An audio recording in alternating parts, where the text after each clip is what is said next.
وصلى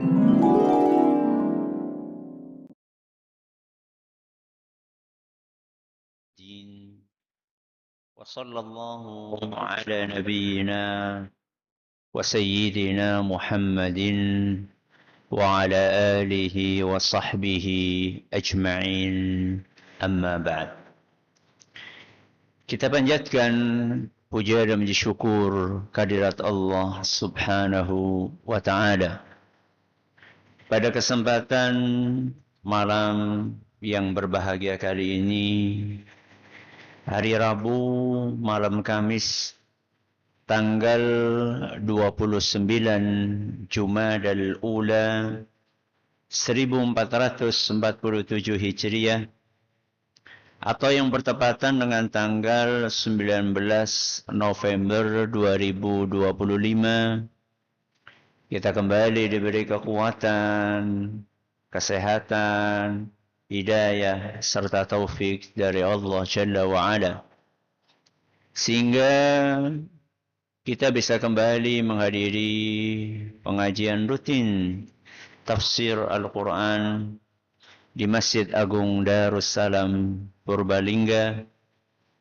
Kita berharap semoga Allah Subhanahu wa ta'ala melimpahkan kepada kita semuanya ilmu yang bermanfaat, sehingga bisa kita amalkan sebagai bekal untuk menghadap kepada Allah Jalla wa'ala. Allahumma amin.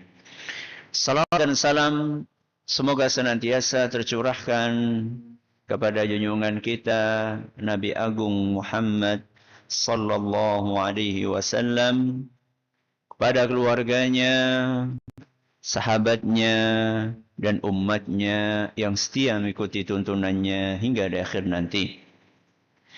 Seperti biasanya, sebelum kita memasuki materi hari ini, kita akan membaca sebagian dari ayat-ayat yang tertulis di dalam surat yang mulia ini, surat Abasa.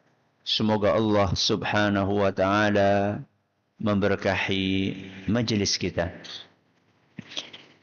A'udzu billahi minasy syaithanir rajim.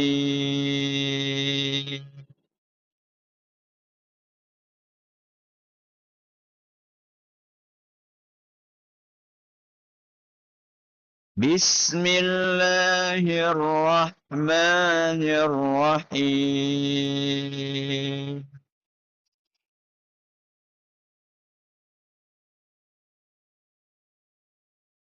Abasa wa tawalla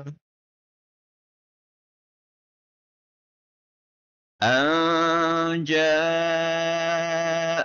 al-a'ma.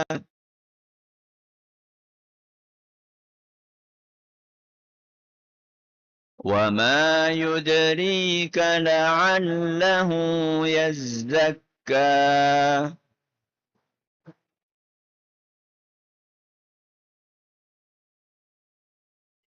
أَوْ يَذَّكَّرُ فَتَنفَعَهُ الذِّكْرَىٰ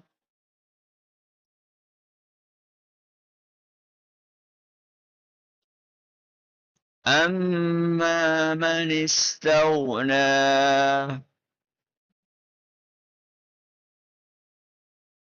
فَأَنتَ لَهُ تَصَدَّىٰ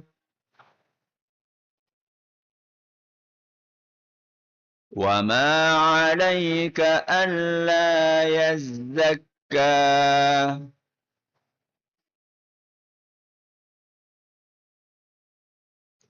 وَأَمَّا مَنْ جَاءَكَ يَسْعَىٰ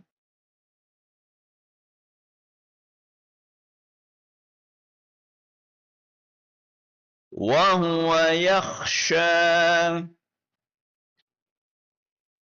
فَأَنتَ عَنْهُ تَلَهَّىٰ كلا إنها تذكرة.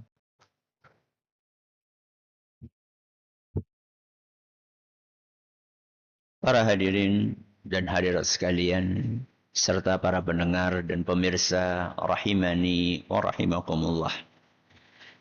Pada pertemuan yang lalu, kita telah menyelesaikan pembahasan tentang ayat ke-8.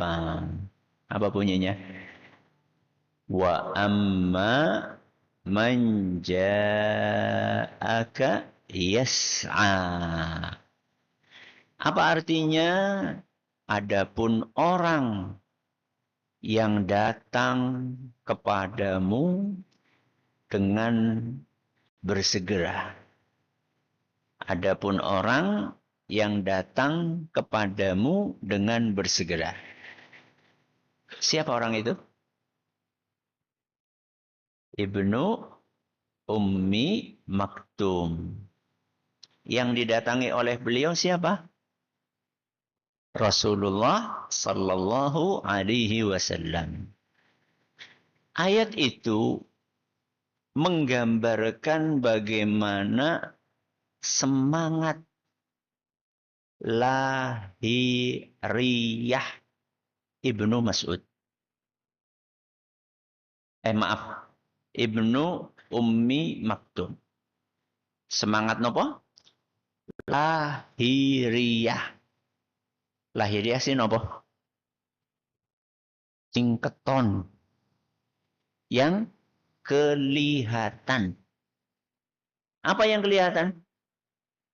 Datang. Mangsane ngaji, mangkat. Ya.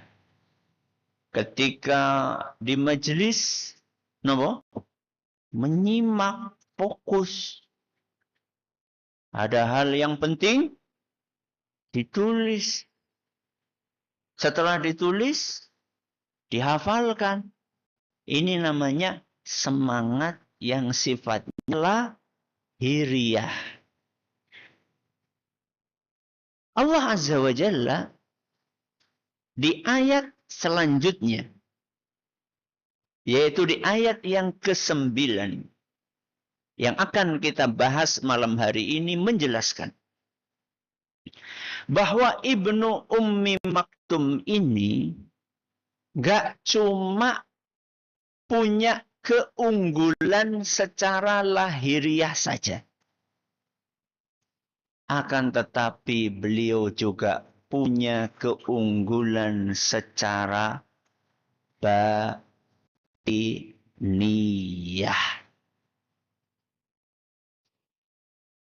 Keunggulan secara batiniyah itulah yang disebutkan di ayat yang ke-9. Napa? Wa huwa yakhsha. Beliau datang dengan penuh semangat kepada Nabi SAW untuk belajar, bersegera, tidak menunda-nunda, tidak malas-malas. Kenapa? Karena beliau punya dorongan internal. Beliau punya amalan hati. Amalan hati itu adalah khasyah. Wa huwa yakhsha. Nanti kita akan jelaskan khasyah itu apa. Khasyah, sesuatu yang ada dalam hati. Sebuah amalan. Amalan itu adanya di dalam hati. Yang membuat beliau menjadi semangat. Dan semangatnya membara. Dari sini kita bisa mengetahui, jamaah yang kami hormati. Kenapa ada orang ngajine anget-anget. Anget-anget apa? Ya mambu. Tayo ayam ya mambu. Anget-anget apa? Kuku. Jadi cuma semangat di awal. Kemudian turun, baru gue hilang. Orang ketoneng pengajian. Kenapa jamaah yang kami hormati? Karena banyak orang itu cuma mengandalkan sesuatu yang sifatnya lahiriah.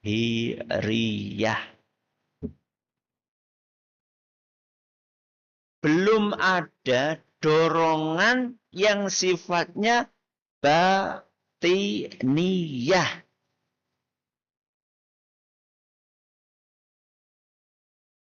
Kalau boleh saya umpamakan, seperti pohon. Batangnya, dahannya, daunnya, itu sesuatu yang sifatnya apa? Lahiriah, keton. Kelihatan. Kapan daun-daun itu akan hijau, akan subur? Kapan batang itu akan kuat? Diterpa angin nggak gampang? Roboh. Kapan? Ketika punya akar yang kuat. Dan akarnya dalam menghujam ke tanah. Adapun pohon yang tidak punya akar kuat, akarnya hanya sekedarnya saja. Begitu kemarau dikit aja, apa yang terjadi? Layu. Begitu ada angin, apa yang terjadi? Tumbang. Itu seperti apa, Ustaz? Ya seperti wong ngaji rame kur melu-melu. Motivasinya hanya sekedar apa? Ikut-ikutan. Berarti bukan karena kesadaran, bukan karena keyakinan, bukan karena motivasi internal. Ya. Hanya sekedar ikut-ikutan tren. Soalnya ustadz viral. Wah, nanti kalau saya nggak ikut hadir, nanti saya nggak bisa update di status. Sehingga datang pengajian itu, motivasinya bukan karena amalan hati. Bukan karena kesadaran batin. Dan yang seperti ini biasanya tidak tahan lama. Seperti apa mau? Pohon yang tidak punya akar kuat. Atau seperti bangunan yang tidak ada fondasinya. Kelihatannya megah. Kelihatannya indah. Membuat orang banyak berdecak kagum. Tapi ternyata ada gempa dikit aja. Berapa skala Richter? 4 yo, lumayan. 1 koma. Langsung apa? Retak-retak. Ya. Nggak lama kemudian, ambruk. Maka, contohlah Ibnu Ummi Maktum radhiyallahu anhu. Yang bukan hanya unggul secara lahiriah. Bukan hanya semangat secara lahiriah menghadiri pengajian. Akan tetapi beliau punya motivasi internal. Punya amalan hati yang menjadi bahan bakar. Yang terus membuat api semangat itu menyala. Itu korelasi antara ayat ke-9 dengan ayat sebelumnya, yaitu ayat keberapa? Ayat ke-8. Mari kita kaji lebih lanjut ayat yang ke-9. Allah Subhanahu wa ta'ala berfirman, wa huwa yakhsha. Dan Ibnu Ummi Maktum datang dengan penuh semangat kepada Nabi SAW dalam keadaan beliau punya khasyah. Apa itu khasyah? Khasyah adalah perasaan takut. Kenapa? Perasaan takut yang dilandasi ilmu. Apa? Perasaan takut yang dilandasi ilmu. Ilmu tentang apa? Yo, ilmu tentang objek yang dia takuti. Dalam hal ini nomor satu yang ditakuti sama Ibnu Ummi Maktum sinten? Allah. Berarti khasyah itu adalah perasaan takut kepada Allah. Kenapa? Karena punya ilmu pengetahuan tentang Allah.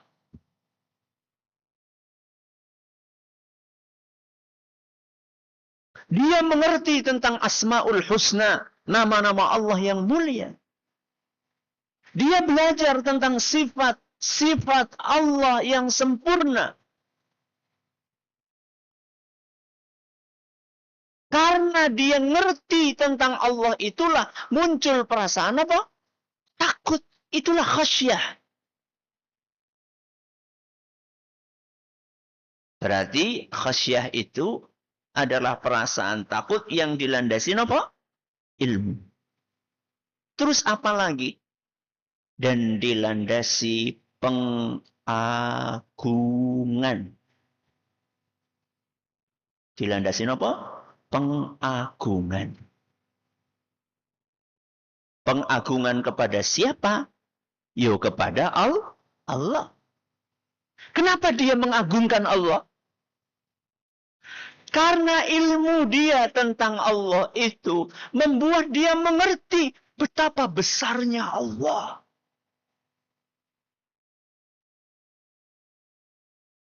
Betapa dahsyatnya kekuasaan Allah. Kesadaran dia tentang besarnya Allah, tentang kuasanya Allah, tentang kerajaannya Allah, tentang surganya Allah, tentang nerakanya Allah. Itu membuat dia menjadi mengagungkan Allah. Oke, kita ulangi nggih. Khasyah itu perasaan takut yang dilandasi apa? Ilmu, pengagungan, dan perasaan cinta. Perasaan apa? Cinta. Cinta kepada siapa? Ya, kepada Allah. Kenapa kok kemudian muncul perasaan cinta kepada Allah? Karena ilmu tadi. Ketika dia belajar tentang Allah, akan dia temukan, akan dia sadari betapa banyaknya nikmat yang Allah berikan kepada kita. Betapa sayangnya Allah kepada kita. Ar-Rahmanir Rahim. Maha pengasih, maha penyayang. Yang Allah kasihkan kepada kita. Yang Allah berikan kepada kita. Banyak napa sedikit? Banyak.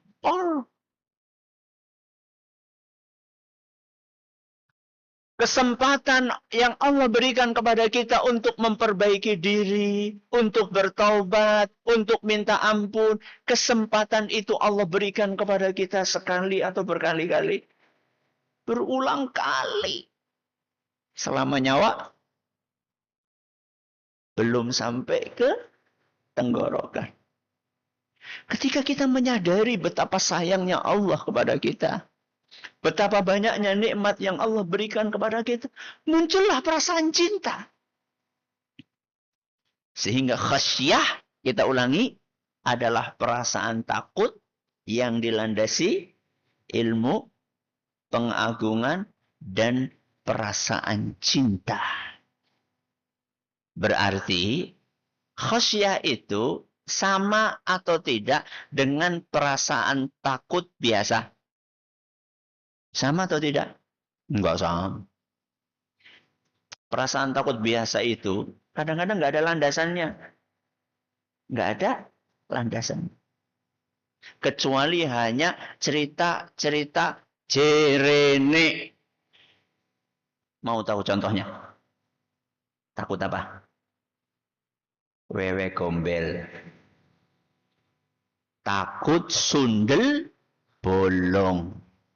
Takut pocong. Takut suster. Suster ngesot apa suster nggak suntikan? Itu dari mana perasaan takut itu? Landasannya apa? Ilmu. Jerene. Terus film fiksi, film horor. Tidak ada landasannya. Itu bukan khasyah. Takut liwat kuburan. Masih ana sing wedi liwat kuburan. Ngisin akan. Masih ngaji. Masih orang wani liwat kuburan. Wis gede maning. Orang gede tok wis tua. Lewat kuburan aja nggak berani sih. Itu bukan khasyah. Itu takut yang nggak ada landasannya. Oh, ada Ustaz, takut kepada penjahat. Itu bukan khasyah. Kenapa? Karena nggak diiringi dengan perasaan cinta. Apa ada orang takut penjahat sambil mencintai? Nggak. Beda. Kalau takut sama harimau, Ustaz. Beda. Kenapa coba? Karena kalau kita takut kepada hewan buas, maka kita akan lari meninggalkan hewan buas itu. Berbeda dengan khasyah. Perasaan takut kita kepada Allah bukan akan membuat kita lari menjauh dari Allah, tapi justru kita akan lari mendekat kepada Allah. Beda jemaah. Dan inilah yang ada di hatinya siapa? Ibnu Ummi Maktum. Subhanallah, hal yang menarik di sini adalah Allah Subhanahu wa taala mengatakan wa huwa yakhsha. Dan Ibnu Ummi Maktum itu merasa takut. Dan tidak disebutkan objeknya. Dan Ibnu Ummi Maktum merasa nopo? Takut. Enggak disebutkan toh, takut kepada apa? Takut kepada siapa? Ya jelas Ustaz, takut kepada Allah. Oke, itu nomor satu tentu. Khasyahnya kepada siapa? Kepada Allah. Tapi ketika tidak disebutkan objeknya secara spesifik di dalam ayat ini, maka sebagian ulama mengatakan ini menunjukkan ada makna yang lebih umum. Selain takut kepada Allah, ada juga takut kepada hal-hal yang lain. Contoh, takut kebodohan.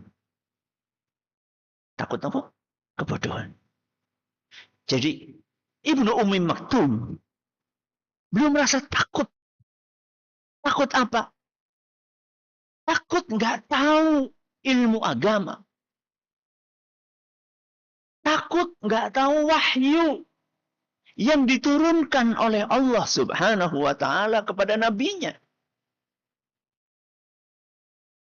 Takut nggak tahu cara sholat. Takut nggak tahu cara beribadah yang benar. takut nggak update pelajaran akidah. Jadi bukan karena takut nggak update apa? Berita paling hot. Ya. Atau takut nggak tahu gosip yang paling panas. Ada artis cerai. Ada artis rebutan. Rebutan apa? Gono gini. Wah, kamu ini nggak update. Kamu ini kudet.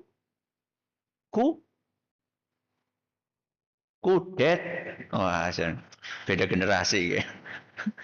Kamu ini kurang update. Update apa? Oh, ada pemain bola sudah pindah transfer dengan nilai sekian.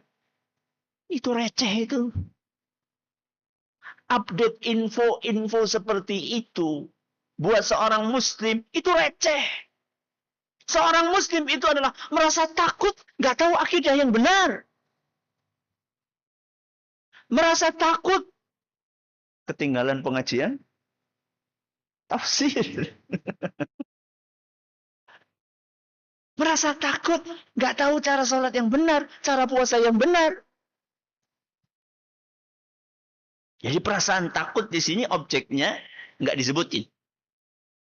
Yang nomor satu takut kepada sinten? Allah. Yang kedua takut kepada kebodohan. Ya.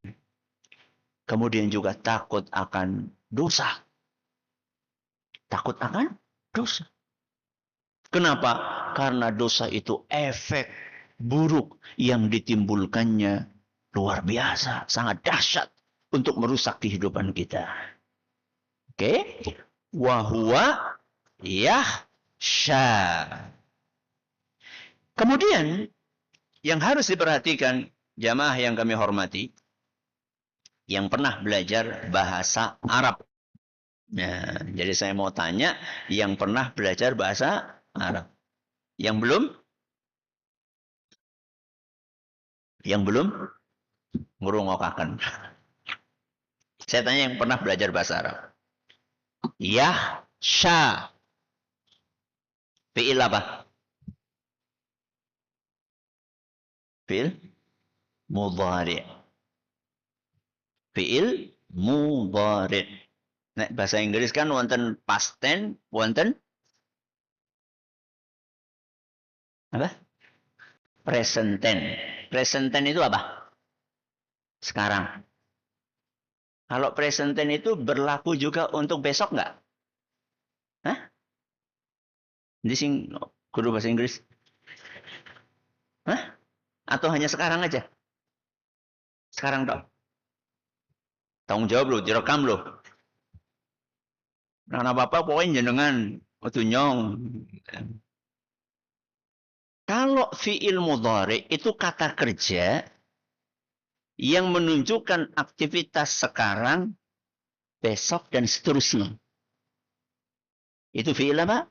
Mudhari.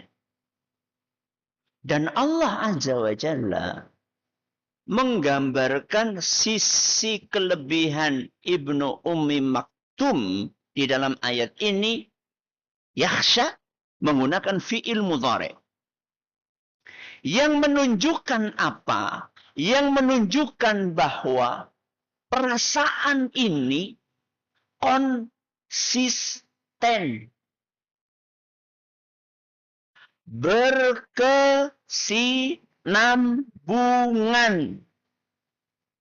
Terus menerus. Itu anget-anget apa mau?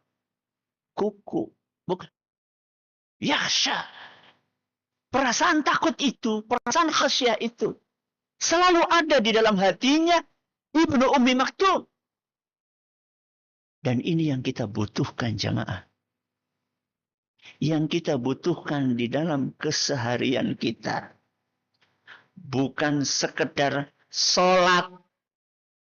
Tapi konsisten untuk sholat. Bukan sekedar ngaji.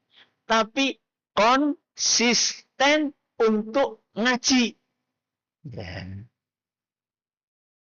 Kalau nggak konsisten sholat berarti sholat sepisan praine seminggu. Sholat seminggu praine sebulan. Sholat sebulan praine setahun. Anak ngaji-ngaji diundang. Pak, pengajian. Anuan apa sih? Perayaan apa? Oh, ngaji kok perayaan? Ngaji itu aktivitas harian. Bukan nunggu apa? Perayaan. Kisi bulan apa, Ge? Ngaji takon bulan. Si tanggal apa? Anak apa? Yo ngaji. Konsisten.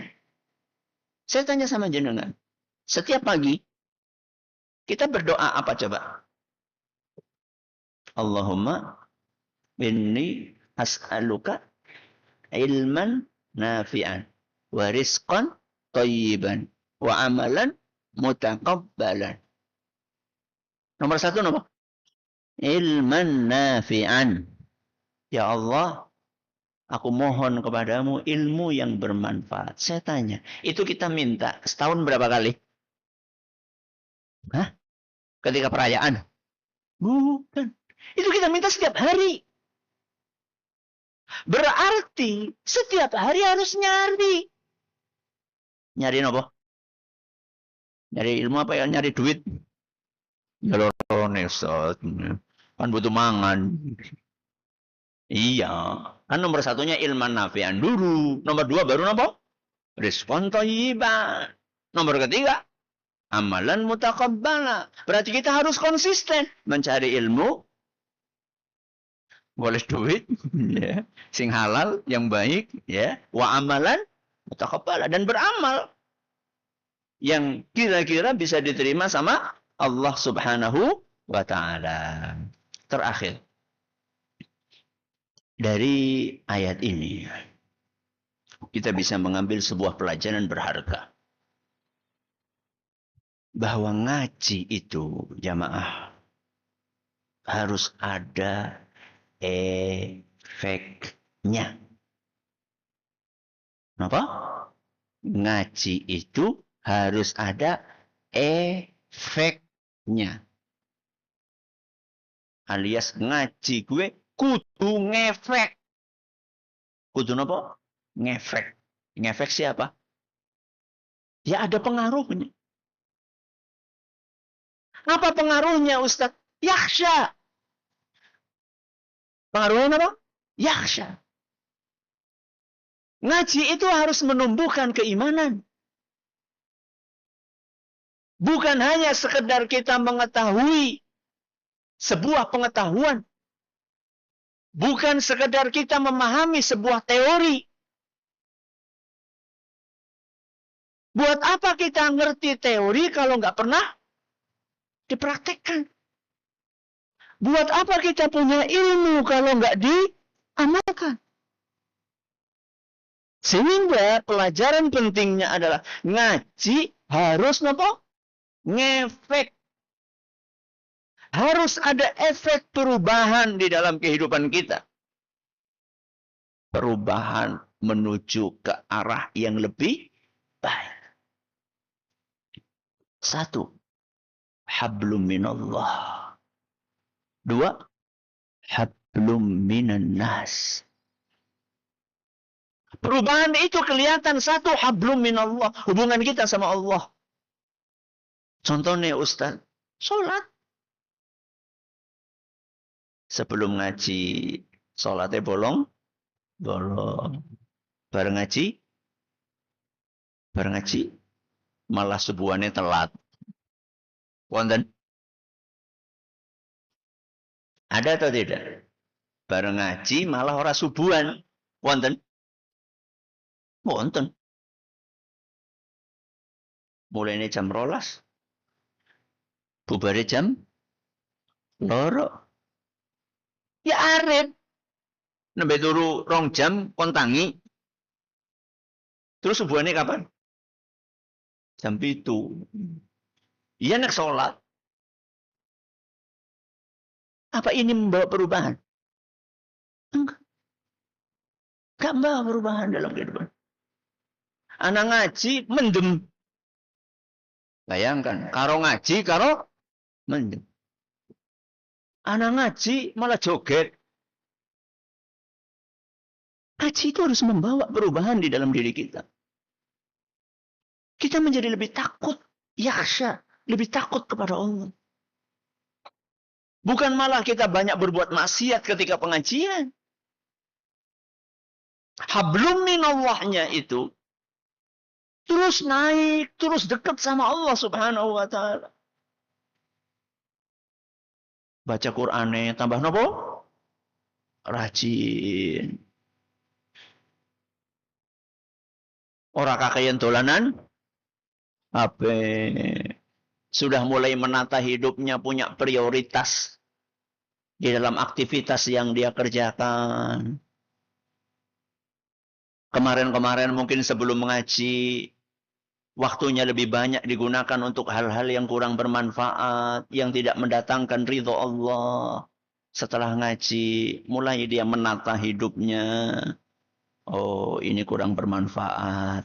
Oh, ini enggak mendatangkan pahala. Singkirkan. HP ini shut, dibuang yuk. Di shut down.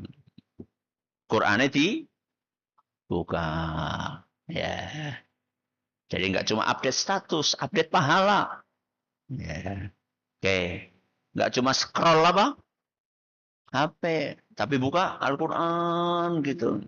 Ya. Oke. Ini hablum minallah. Hablum minan nas. Setelah orang ngaji, harus ada efek di dalam kesehariannya. Hubungan dia dengan orang-orang terdekatnya harus tambah bagus. Siapa orang-orang terdekat kita? Ring satu kita. Siapa? Orang tua. Bapak dan ibu. Kalau orang tua berarti anak. Kalau suami berarti istri. Kalau istri berarti suami. Itu ring satu kita. Setelah kita ngaji, coba lihat. Ada nggak perubahan di dalam diri kita? Ketika dipanggil sama bapak ibu kita. Pribun? Le? Hah? Nun? Nun? Nggih, dalem. Ya. Tukakan berambang. Pribun? Tanggung nggih. Lagi asik. Asik apa? Main game. Wis ngaji kayak gue? Nggak matching. Antara ngajinya dengan perilaku hariannya. Orang cocok. Kepada siapa? Orang tua. Orang tua. Kepada anak. Tambah nopo? Tambah sabar.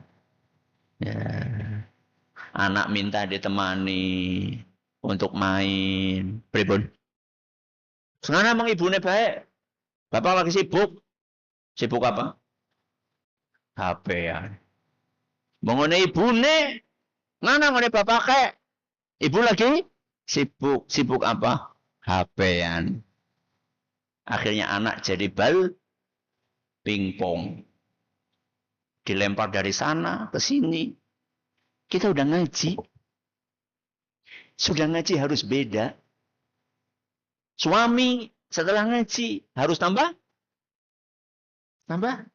dermawan. Kepada siapa? Kepada istri. Ada dermawan emang janda kampung sebelah. Membojone dewek. Ditepol. Jangan. Ya. Istri setelah ngaji tambah nurut sama suami. Bu, kopinya ya. Gawe dewek. Ya. Wis ngaji ki gue. Jangan. Udah ngaji. Bu, kopinya nggih.